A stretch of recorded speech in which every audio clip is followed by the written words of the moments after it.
Hi everyone, I'm John Hammontree here with AL.com, and I'm excited to have a very special guest, my brother Mark Hammontree. We're going to read my favorite passage of To Kill a Mockingbird. Mark, what do you think my favorite passage is? Well, things that you already told me. It's the scene after the jury has come back with a verdict ruling Tom Robinson guilty, and Atticus sort of quickly walks out of the courtroom. Yep. As Scout notices, not taking his usual... Well, don't give away too many spoilers. Well, you asked me what the scene was. So, why do you think that's my favorite passage? I'll tell you. Okay, you tell me. Because a lot of people forget that he doesn't win the case. To Kill a Mockingbird is about a lawyer who fails. Because it doesn't matter that Tom Robinson is guilty. What matters is that he tried, and that he set the groundwork for so many lawyers to follow after him. Kind of like it doesn't matter if you get within 200 votes of beating the machine, because your brother will come in later and finally push you over the goal line. Right. It's about the journey. It doesn't matter that Atticus probably knew that he was always going to lose the case. What matters is that he had the gumption to try. Yeah. Okay, so now let's dive into it. What happened after that had a dreamlike quality.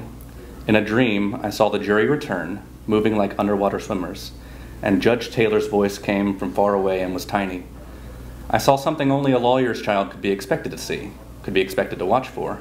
And it was like Atticus walking into the street, raise a rifle to his shoulder and pull the trigger, but watching all the time knowing that the gun was empty. A jury never looks at a defendant, it has convicted. And when this jury came in, not one of them looked at Tom Robinson. The foreman handed a piece of paper to Mr. Tate, who handed it to the clerk, who handed it to the judge. I shut my eyes. Judge Taylor was polling the jury. Guilty. Guilty. Guilty. Guilty. I peeked at Jim. His hands were white from gripping the balcony rail, and his shoulders jerked as if each guilty was a separate stab between them. I'm handing it over to you to push it across the goal line. Judge Taylor was saying something. His gavel was in his fist, but he wasn't using it. Dimly, I saw Atticus pushing papers from the table into his briefcase. He snapped it shut, went to the court reporter and said something, nodded to Mr. Gilmer, and then went to Tom Robinson and whispered something to him. Atticus put his hand on Tom's shoulders as he whispered. Atticus took his coat off the back of his chair and pulled it over his shoulder. Then he left the courtroom, but not by his usual exit. He must have wanted to go home the short way, because he walked quickly down the middle aisle toward the south exit. I followed the top of his head as he made his way to the door.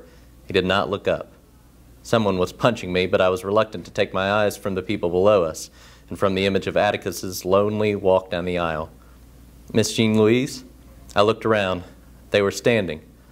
All around us and in the balcony on the opposite wall, the Negroes were getting to their feet. Reverend Sykes' voice was as distant as Judge Taylor's. Miss Jean Louise, stand up. Your father's passing. So good. Well, thanks, everyone.